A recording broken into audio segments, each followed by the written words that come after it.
Hey everybody, what's going on? Hope you guys are doing good. So this garage is on its way to get a complete overhaul as far as turning it into a little bit of a woodworking shop. So I got a lot of tools I'm going to end up getting rid of, and I got a lot of tools I'll end up keeping. So most of this stuff is like in these toolboxes here is all mechanic stuff. So, you know, wrenching on cars, whatever. I got a lot of, like, I don't know how many different duplicates of tools over here that I have to go through between these two boxes here, plus the box in the basement. I've got my father's tools over here, which those I'm going to keep up there, just reorganize it and make it look a lot neater. And we even got some wrenches hanging on the wall over there, you know, in case you're working on something, get up and need a wrench right away, get off your ass, go to the wall and find it instead of hunting it down in a box. I've got another toolbox over here that this is all, well, not all of it, but most of it is for body and fender work, and I'm not a body and fender guy. You know, there's everything from spreaders inside of here for bondoing and stuff. This is an old ass compression gauge for, you know, pulling the spark plug out, checking out the compression that you have in your cylinders, and that I'll probably keep because I think that was my uncle's, so I'm keeping that. But we got a shitload of different type clamps over here. Those I'll probably end up keeping. Some of them for welding, some of them are just, you know, basic clamps, C-clamps and stuff. In this drawer here, a lot of air tools, air cutters and stuff like that, grinders. This shit I'll end up probably keeping and use an old suction cup for pulling dents out and shit. There was supposed to be a set of those someplace over here. I don't know where they are. And this one here is just some different sanding, a body hammer, you know, just stuff that my father would use for doing shit as far as the body and fender work. Now this is not a heel off of a shoe or anything. This is actually a dowel for working with body fender work, and there is a lot more in here, more different types of body hammers and stuff. So that shit I'll end up getting rid of, because I'm not really a body fender guy. And then down here, air file, and then some more powered, or not power, but air tools, as far as like 2 air drills that go in here. You know, this stuff is pretty old, and it all still works as long as you put a little bit of oil in them. They'll be nice and you know, work just as good. The lathe, I'll end up getting rid of that. I don't see a need for building guitars and having a lathe. The top of this bench over here, I've got a plate coming for a router table setup where I can lift the router up and down. That's going to be nice. I don't know if I'm going to put it on this side or that side, but it's going to be incorporated on this table. This table's nice and smooth, and it'll probably work out as a pretty, and it's flat, and it'll probably work out as a pretty good, you know, router station. All these over here go with the mill. Like I said, the mill I'll be keeping. Got a bunch of finding a center of something. So if you're trying to drill a hole and you need like a guide or something, you know, you got the size of the drill bit, and then you have the center punch, all different kinds, all different sizes of those. Those I'll end up keeping. But, you know, machinery handbook, I don't need that, you know. Just a lot of stuff, and then there's stuff in the basement that I have to go through as well that I have to kind of liquidize and get rid of. I'm not going to use it. I mean, it's just one of those things. So today I am going to be working on the Gelvin Orion. And you can kind of see I have the plate for doing the drilling out the tuner pegs. And I kind of measured everything to make sure everything will go on the way it's supposed to and everything will line up. So I got everything here that I need. I just have to set this up and start drilling. All right, so the headstock is done. You can kind of see where I got the plugs and how far off the old holes were.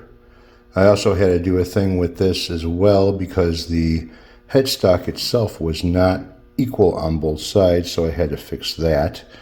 And then I got the string ferrules. A lot better than what they were. Here are the old string ferrules, and here are the new ones. Also, I got it drilled all the way through for the strings. Yep. So you can kind of see where these are the new holes for the string through. That's where the old holes were. That's the mount for the bridge, and that's where the old holes were. So yeah, pretty far apart. All right, so now I gotta go in the basement because now there's gonna be a lot of finishing sanding on the wood itself before I start doing any veneering and then doing any type of a seal coat on this.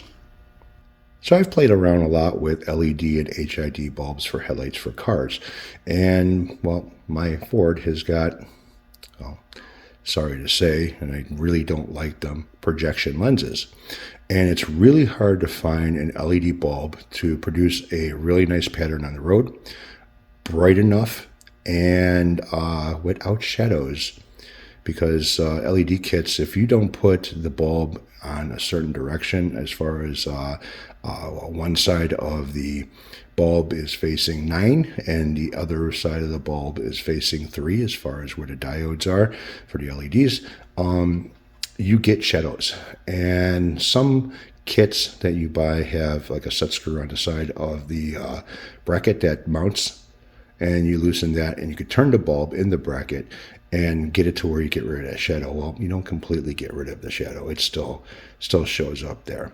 So a lot of these companies that I purchased these LED kits from, which is all of these right here. Now I've tried all of them exception of the middle one. The middle one is still inside the plastic, and the middle one comes with, well, you have your flicker, so you don't have, or a strobe, so you don't have a strobe effect, and then you have extra harness for the killing of the warning for the headlights, which I really haven't had to use too many of those. I really didn't notice any flickering going on or any type of a warning for the headlight sensors or whatever. But these two packages here are HID kits. Now, I've used HID kits on a lot of different vehicles, and I really like the results of them compared to an LED. But there are also a lot of LED kits out there that work pretty well with just regular reflective basket housings that you would see on some cars that don't have the, well, all cars that don't have the projection lens in front of it. So you get a nice reflector off of the back of the headlight assembly, and it throws the light forward, giving you a nice bright light. But a lot of these companies are sitting there saying, you know, well, we do this and we do that, and it works out really good with this and it works out really good. I gotta say they don't, because I've been using a lot of different ones, just trying to find the right one, and they don't work very well. So I got a set of HID kits over here that say, again, that they will work with projection lenses. They throw off enough light. The projection lens should be able to focus on that and throw a nice pattern on the road without any shadows. We'll see about that. So I've got over here, well, I got to do a brake job on that car too, so I got those parts. Man, I got so much to do over here. It is unreal. I just have to get off my ass and start doing it now. So I've been forced to go through a bunch of stuff under certain circumstances. Came across these. These are $1 silver pieces. There's 5 of them here. So I kind of went through online and was checking things out, and well, you kind of wonder, you know, what these are, if they're worth anything, depending on the year, and then the mint logo on the back of it, the stamping. So this is a 1881. You can see the front of it is like pretty pristine condition, not bad at all. There is some type of glue on the back of this that I have to remove, but it's got the O on the bottom over here. Basically that's the mint number, so I looked it up online. This thing goes for anywhere between $30 to $40, and if it's not circulated, it goes for, you know, go for more.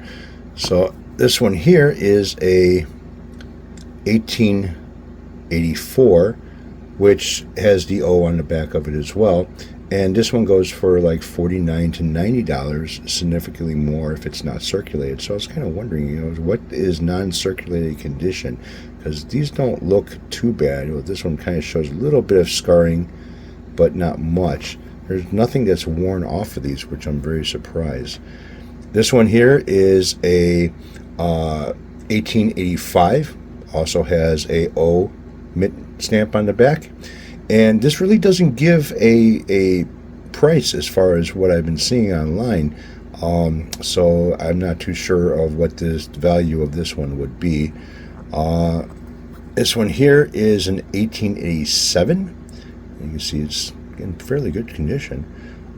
This one here goes anywhere between $50 to $60. This has no mark on the back of it. There's no O or anything on the back of this thing. Come on, focus, you bastard. There's no O or anything on the back of this. So, yeah. I don't know what this one would go for. I'll have to find out. This one is a 1902, if this would focus. Come on, focus. 1902.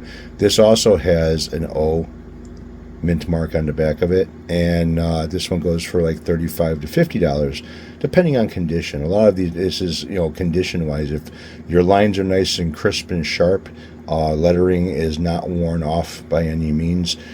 Stars look all right, lettering, stars, picture, although this one here does have some type of crap on the back of it that I need to remove, but I have to be careful on removing it as far as using certain types of chemicals, and also using don't use any sandpaper or anything, but I'll end up removing it. I'm going to take these over to and they got a lot of weight to them, which I'm really surprised. It's been years since I've seen silver dollars. My grandfather used to give these to us when we were kids, so I'm wondering if this is kind of like what we got when we were kids from my grandfather. I don't know. But yeah, I'm going to bring these over to a coin collector and see what he says about them. And yeah, kind of cool. I also found some silver dimes, pretty old, silver nickel, and a unusual, it's not really silver, there's some copper in it, but it's an unusual dollar. But it's about the size of a quarter. All right, you guys take it easy. Have a good one. I'll catch up with you later with some more updates on the Orion.